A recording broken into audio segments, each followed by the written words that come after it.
Olá, tudo bem? O vídeo de hoje é para falar sobre o tempo do autista. É importante entender que o autista ele tem um próprio tempo. Ele tem um tempo diferente de um neurotípico. Um tempo diferente para se adaptar às coisas, às pessoas, aos lugares, às atividades que ele vai fazer, para aprender as coisas, tudo. O tempo do autista ele é diferente do tempo do neurotípico. Então eu quero começar esse vídeo explicando, primeiro, que cada autista ele é diferente. Cada autista ele tem um modo, né? Ele tem o seu próprio tempo.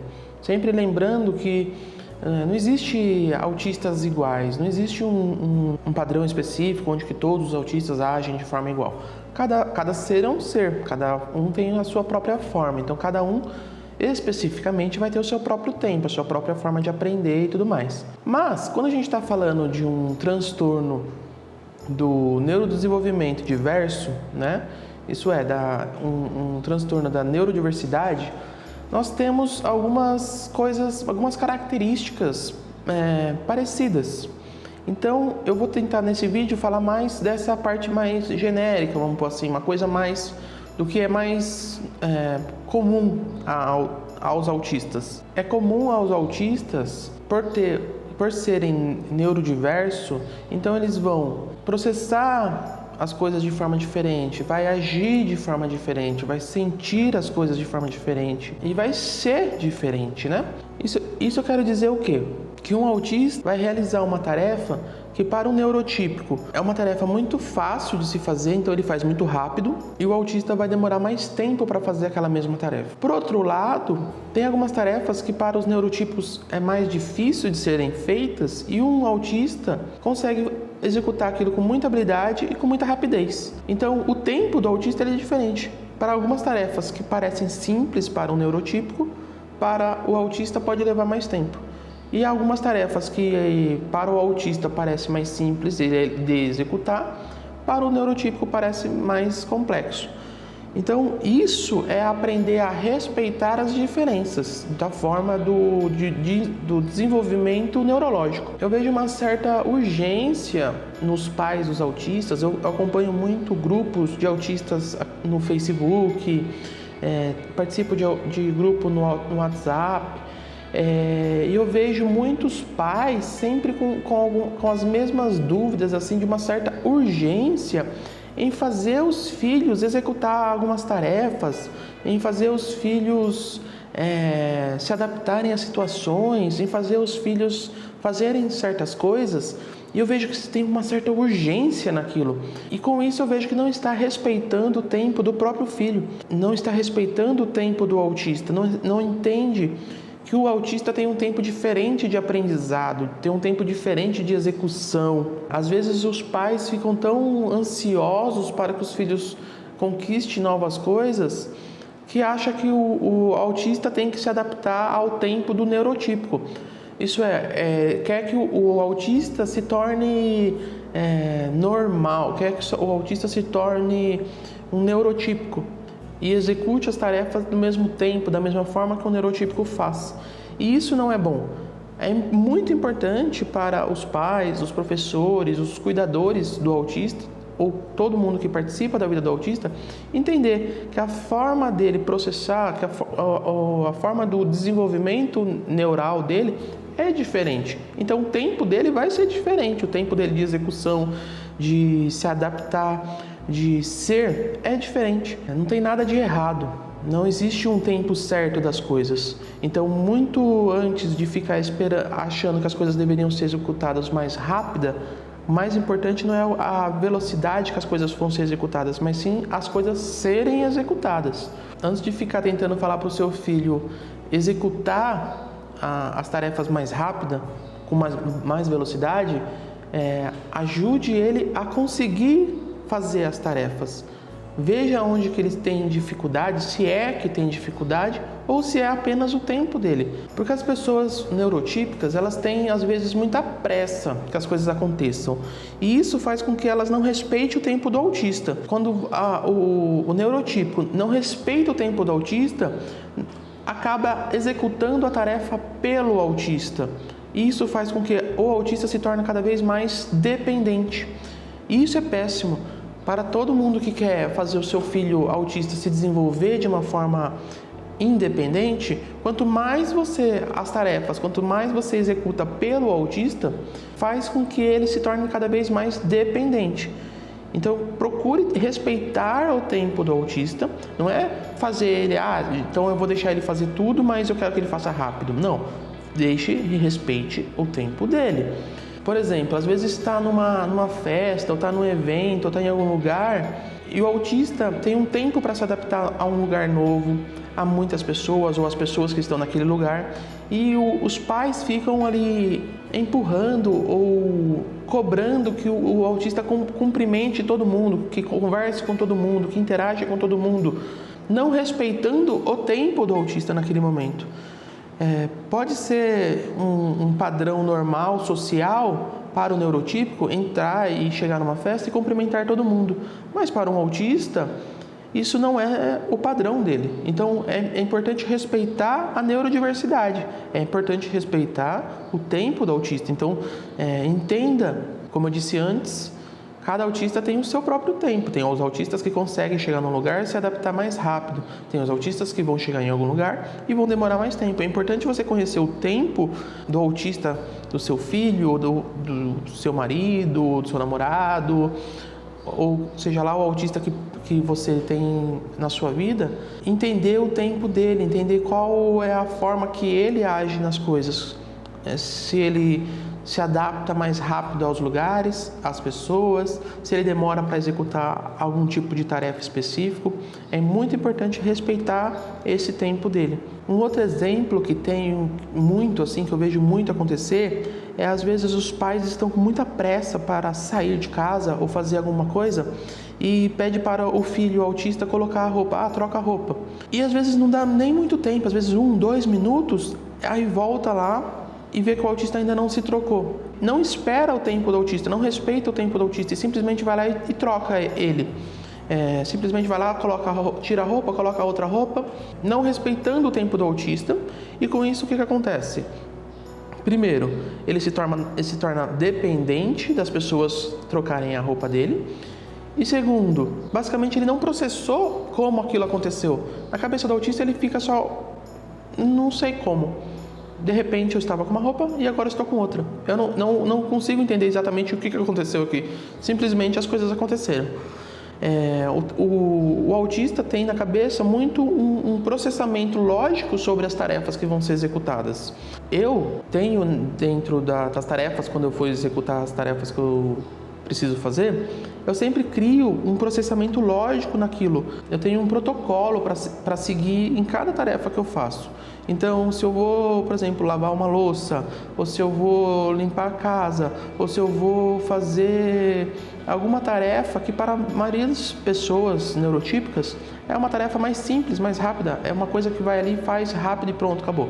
Na minha cabeça isso não funciona dessa forma. Eu sempre preciso ter uma certa lógica, um certo protocolo, seguir uma certa regra.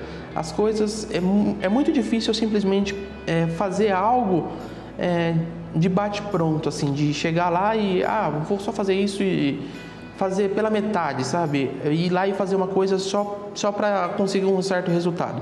Todas as tarefas, quando eu vou fazer, eu preciso entender uma certa lógica naquela tarefa que eu estou executando. E para isso acaba demorando, às vezes, um certo tempo maior do que para um neurotípico executar aquela mesma tarefa. Por isso, é importante entender essa forma que o autista enxerga e respeitar o tempo dele, né?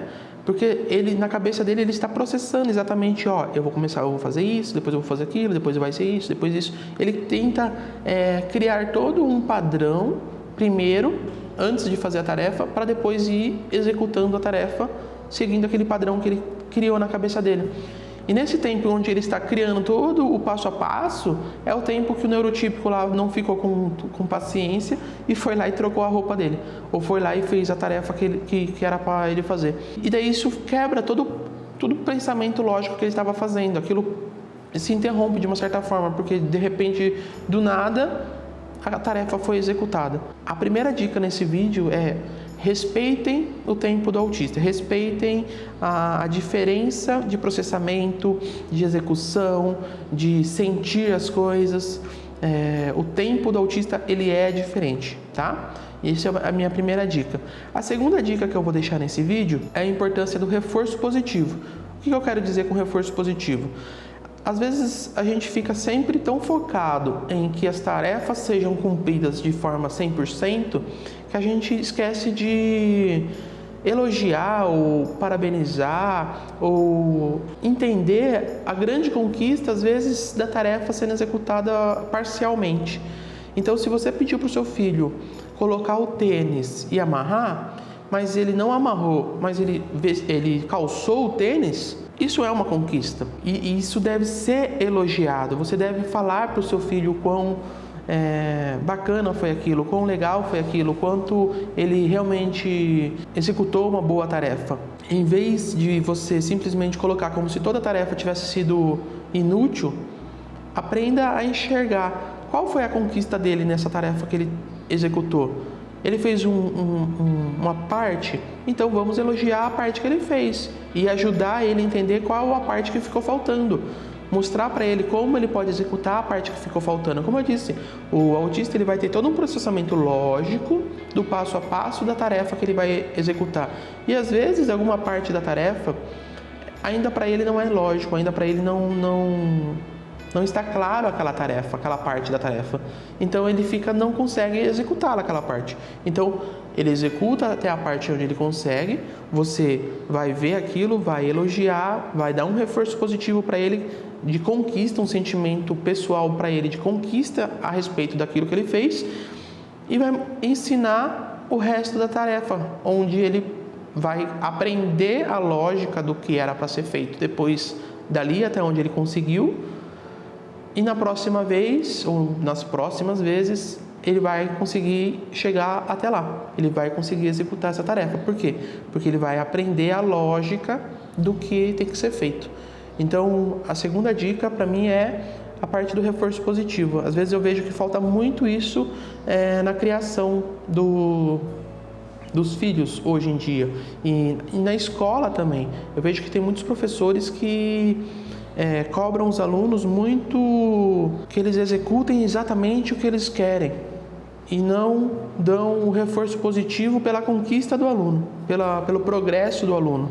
O progresso do aluno é o mais importante, muito mais importante do que executar a tarefa que você planejou. Muito mais importante do que isso é observar qual foi a conquista do aluno. Elogiar a conquista do aluno, elogiar a conquista do seu filho, mesmo que seja parcial, não está fazendo com que ele ache que está bom. A ideia não é essa. A ideia não é achar que uma meia tarefa ela é igual a uma tarefa completa.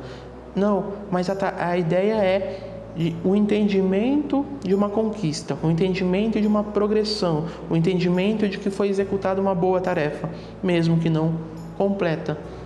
O entendimento que ele está indo no caminho certo. Isso é muito importante.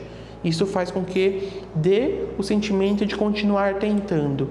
É muito frustrante para um autista ter o sentimento de que ele está errando, de que ele está falhando e ele ter que continuar fazendo aquilo. Então, você pede para o seu filho calçar o tênis e amarrar o tênis e ele não executa aquela tarefa completa e aí você ou dá uma bronca nele ou simplesmente mostra para ele um descontentamento a respeito do que ele fez e ele fica frustrado com aquilo, ele fica com a sensação de que ele está falhando. E a próxima vez pode ser que ele nem tente colocar o tênis, porque na cabeça dele fica a sensação de eu não sei fazer isso, eu não vou fazer isso porque eu não sei fazer isso. Agora, se você deu o sentimento dele de conquista, de que o que ele fez até ali foi muito bom, pelo menos aquela outra, essa parte que ele fez, ele vai continuar fazendo, porque ele tem um sentimento de que quando eu faço essa parte eu estou indo muito bem. Eu só preciso aprender a fazer o resto, mas essa parte eu estou fazendo muito bem. Então, todas as outras vezes ele vai continuar tentando fazer. Então, é muito importante essa parte do reforço positivo. E para finalizar o vídeo, eu quero que também passar um pouco de como funciona o tempo do autista. Por que o autista precisa, às vezes, de uma pausa entre uma atividade e outra, ou numa própria atividade, quando ela é muito longa, qual é a necessidade? Por que um autista precisa, às vezes, de uma pausa? A pausa ela é necessária por conta do excesso de estímulos. Lembrando dos outros vídeos que eu já fiz, que eu já falei muito sobre isso, na questão do estímulo para o autista, o quanto isso pode ser uma sobrecarga emocional ou sensorial. Então, esse excesso de estímulo é o que faz com que as atividades tenha que ter um tempo menor às vezes, e não um tempo muito longo uma atividade. E às vezes sair de uma atividade e já ir para outra, e depois para outra, e depois para outra, às vezes para o autista isso não é possível por conta do excesso de estímulos. Então, o que tem que ser pensado sempre é o quanto aquela atividade ou aquelas atividades geram de estímulo para o autista. É muito importante entender quanto que gera de estímulo e observar isso, o quanto está gerando de estímulo, primeiro para poder ajudar o próprio autista a identificar isso e falar para ele, olha, é melhor você dar uma pausa, faz outra coisa, faz alguma coisa que vai relaxar a sua mente, que vai relaxar a sua parte sensorial, porque isso está causando um excesso de estímulo. E esse excesso de estímulo faz com que aquela atividade já não se torne mais proveitosa. Então ele está fazendo aquilo só para cumprir tabela, e isso não é proveitoso.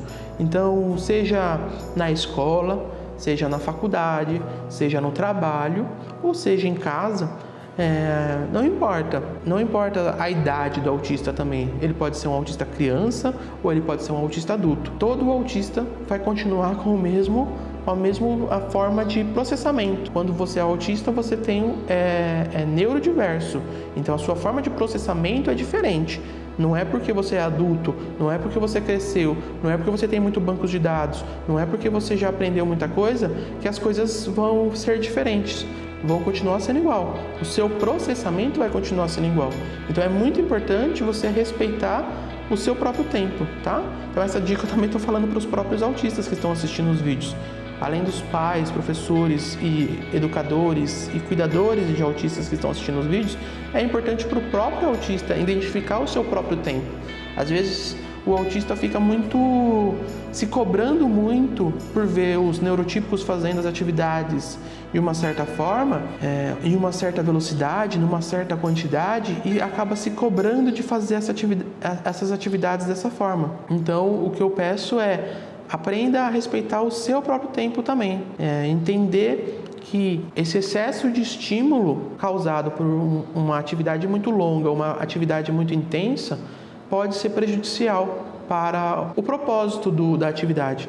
Não vai ser tirado um benefício daquilo, não vai ser produtivo. E esse é o vídeo de hoje. Eu quero agradecer muito o pessoal que tem colaborado com o meu material, me mandando muitas dúvidas, perguntas, me mandando temas para fazer vídeos. Continue compartilhando com as pessoas que você acha que pode aproveitar esse material, e nos vemos no próximo vídeo. Muito obrigado.